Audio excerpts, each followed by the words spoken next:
රමේෂ් මම 2010 ඉඳන් 12 වෙනකම් 2010 12 විද්‍යාර්ථ තිබ්බ කැකිරාව තිබ්බට ඒ දවස්වල දැන් විද්‍යාර්ථ ඉස්කෝලේ ඉගෙන ගත්ත ශිෂ්‍යයෙකි.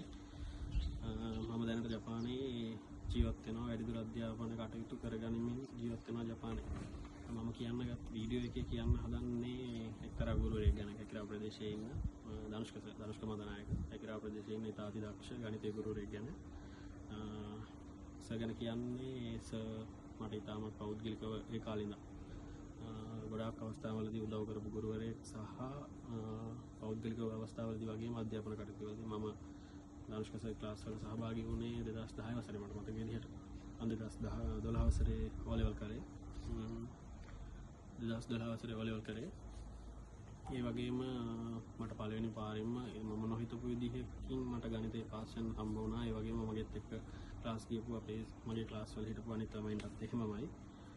ඒ වගේම සර් ගැන කියනවා නම් ඉතින් සර් ගොඩාක් මානසික විදිහට ළමයි ගැන හිතන සහ ළමයින්ට පෞද්ගලිකව උදව් කරන ගොඩාක් හොඳ ගුරුවරයෙක්. අනිත් ගුරුවරු හොඳ නැහැ කියනවා නෙමෙයි. සර් මම දන්නා මම වෙන කාගවත් ක්ලාස් ගිහලා නැහැ ගණිතේ. ඉතින් මම පළවෙනි පාරෙම පාස් වුණේ සර්ගෙන්.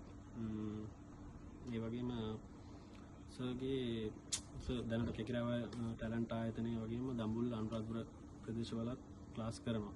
සර් සාමාන්‍ය උගන්වන්නේ දක්ෂ ළමයින්ට වඩා අදක්ෂ ළමයින්ට.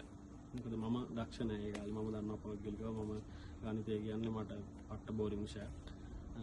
මම ගොඩ දාගත්තේ සර් උගන්වන විදිහ සහ සර් මට ගහලා තියෙනවා මාර විදිහට. ගහපු ගුටි කාපු දේවල් වලින් සහ හැම හොඳට ඉන්න අවස්ථාවලදී හොඳයි වගේම ක්ලාස් එකේ වැඩ කරන්න තියුණාමත් එහෙමයි.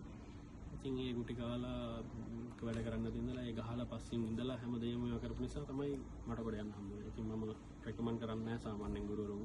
කවදාවත් මේ වෙනකම් කරලා නැහැ. එහෙම කළත් නැහැ. මොකද මම ක්ලාස් ගියපු ගුරුවරු ගැන දන්න නිසා තමයි ධනුෂ්ක සර් අතරින් උඩින් ඉන්න නිසා තමයි රෙකමන්ඩ් කරන්නේ. සහ මගේ ජීවිතේ මම ගරු කරන ඉතා සුළු ගුරුවරු පිරිසක් අතර උඩින්ම ඉන්න ගුරුවරයෙක්. තවත් ගුරුවරු ඉන්නවා ගණිතය විෂය උගන්වපු මට ගුරුවරයෙක් පෞද්ගලික වශයෙන් සර් මගේ ගුරුවරයෙක් මගේ ජීවිතේ ගරු කරන ගුරුවරු අතර උඩින්ම ඉන්නවා සර්. පොඩි සුළු පිරිසක් අතර සර් ඉන්නවා ඒ අතර.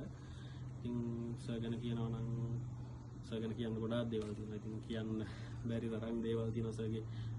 එක පොඩි තියෙනවා නිවාඩු කාලවලදී පොඩි වැඩසටහන් ගණිතය විෂය සඳහා ඒ දේවල් වලින් තමයි මම මගේ ගණිතයේ දැනුම හදාගත්තේ සහ ඒ දේවල් කරගත්තේ. ඉතින් මම ආරාධනා කරනවා කැකිරාව ප්‍රදේශයේ වගේම දඹුල්ල අනුරාධපුර ප්‍රදේශවල ඉන්න ළමයින්ට දක්ෂ ළමයින්ට කෙසේ වෙතත් අදක්ෂ ළමයින්ට ඉතින් ගොඩ යන්න මම හිතන්නේ සර් ක්ලාස් එක හොඳම තෝතන්න හොඳම අවස්ථාවක්. දෙපාරක් හිතන්නේ නැතුව මම හිතන්නේ ක්ලාස් එකට ජොයින් වුණොත් තමන්ගේ ඉස්සරහා දේවල් ටික හදා ගන්න පුළුවන් සහ ගොඩ යන්න පුළුවන්. අපිටත් ගොඩාක් දේවල් කිව්ව ක්ලාස් වලට සහභාගී වෙනකොට සහ සහභාගී වෙලා ඉන්නකොට ඉතින් අපි මේ දේවල් හිතන්න පටන් ගත්තා. සර් ක්ලාස් ගියා සර් විශ්වාස කරලා ඉතින් ඒකෙන් ප්‍රතිඵලෙ මම හිතන්නේ අපිට හම්බ වුණා. ඒ වගේම මම ආරාධනා කරනවා අනිත් ළමයින්ට සර් ක්ලාස් එකට සහභාගී වෙලා බලන්න. ඉතින් ඕගොල්ලන්ට තේරෙයි වෙනස පහු කාලයේදී. ඒ වගේම කියන්න ගොඩක් දේවල් තියෙනවා. ඉතින් මතක් වෙන්නේ නැහැ මේ වෙලාවේ. මම සර් විශ් කරනවා ඉස්සරහට කරගෙන යන කටයුතු සාර්ථක වෙන්න කියලා. ඒ වගේම හැමෝටම ආරාධනා කරනවා සර් ක්ලාස් වලට සහභාගී වෙලා බලන්න හොඳයිද කියලා. මේ ටික තමයි කියන්න තියෙන්නේ. Thank you.